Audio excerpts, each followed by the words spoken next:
As always, we have an important video today, Chef Buff Army. Today, I'm going to try and make a strong argument for 4 areas you're neglecting when it comes to training and nutrition that's absolutely critical. Depending upon the individual, there's only so many hours you can focus on training in a week. 4, 5, 6, 7, it depends on you. However, I personally feel that there are 4 key areas most people neglect and are absolutely critical. And they all require very little time to get a lot out of them. I'm talking about staying leaner, getting stronger, adding some serious size, and turning yourself into a bulletproof monster. What the fuck am I showing you here today? It looks kind of just like a weird line and some dots and maybe a graph or something. But if you could understand what's going on right here, you'd better be able to understand where to allocate your time and energy with regards to training to get to your goal. The translation of that is that you could be spending less time than you are right now and getting more results. The best investments? Becoming awesome at Call of Duty? Learning the art of seduction? Learning to fight with a knife? You see, because there's a correlation between the amount of time you invest in something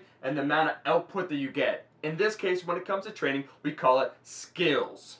Here's how you understand this graph. We all want to be the best we can be, but it's impossible to achieve perfection. Meaning, no matter how much time you invest into something, you'll never be 100% proficient at it. True perfection is unattainable. And what you'll see with anything that you try and master is that the more time you invest, the less returns you'll actually get. Meaning, when you first start working out, you've done absolutely nothing. And then you start trying to build size and you do some bullshit training routine, 3 days a week. You're going to build some muscle, okay? In the first year of training, you can build maybe 12, 15 pounds of muscle. So your time investment of 3 hours a week is very low, but your results quickly go out. You're rapidly approaching that 100% perfection.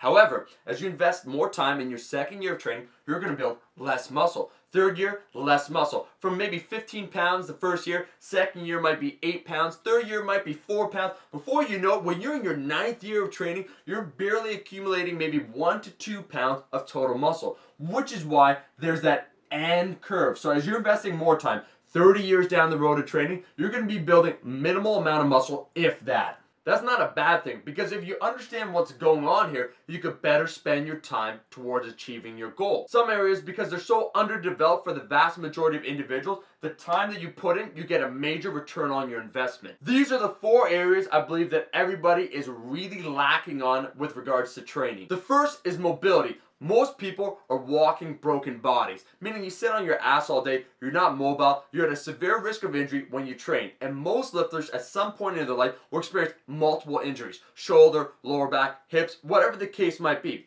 However, if you spend a very little bit of time, very little, let's say, 5 minutes maybe a day, the return on your investment will be much like this graph, where you'll get a lot of return. You'll get maybe a 70% mobility improvement for a small amount of time you spend on a daily basis. The second area is definitely movement. And by movement, I mean learning the proper movements. The deadlift, squat, bench press, military press, all the basic fundamental movements. Within 1 hour of learning movements, you can learn 70 to maybe 80% of everything you need to know about that movement. The other 20%, the bar placement, this finer, more minute details will take years of practice to truly develop. And that's where that 100% perfection is. It's never attainable. I'd rate myself right now in the deadlift. I pulled, as you know, I had a body weight of 180 pounds, about a 520 pound deadlift. Is I have maybe a 90, 93% mastery of the movement, but I'm still learning, and it'll take the rest of my life to maybe get up to that 98, 99%.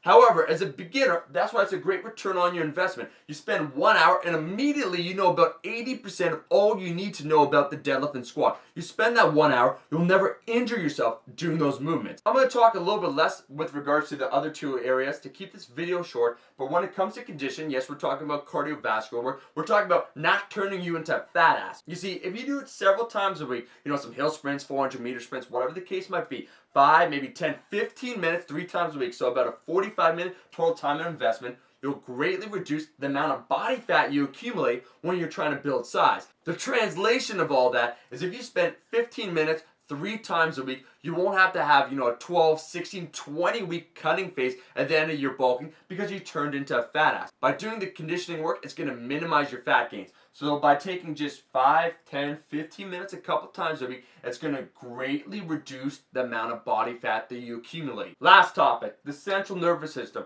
How do we lift weight? How do we activate our muscles? It all has to do with our central nervous system. By learning and understanding our nervous system, we will truly tap into our true genetic potential. It really boils down to the parasympathetic nervous system, allowing your body to recover, being chilled, not being super stressed out, and then when it comes time to perform, being really activated and potentiated, meaning that all your muscle fibers you want to fire. I actually have a video on this topic. I'm going to put it up somewhere over here where I say that for central nervous system to try and activate, Olympic lifts are great, but for most individuals, learning it can be tricky. So something as simple as doing vertical jumps or broad jumps will greatly improve your gym performance and thus the size and strength that you build. Let me get this straight. You told me to run, do some yoga, and jump around like a fucking rabbit, and it's going to help me build my chest? Yeah. No, yeah, I believe you, Chef Buff. No, I really believe you. And that's what I wanted to say. Your time is an investment. You choose how to allocate it. And some things are better investments. Make sure to like, share with friends, and subscribe.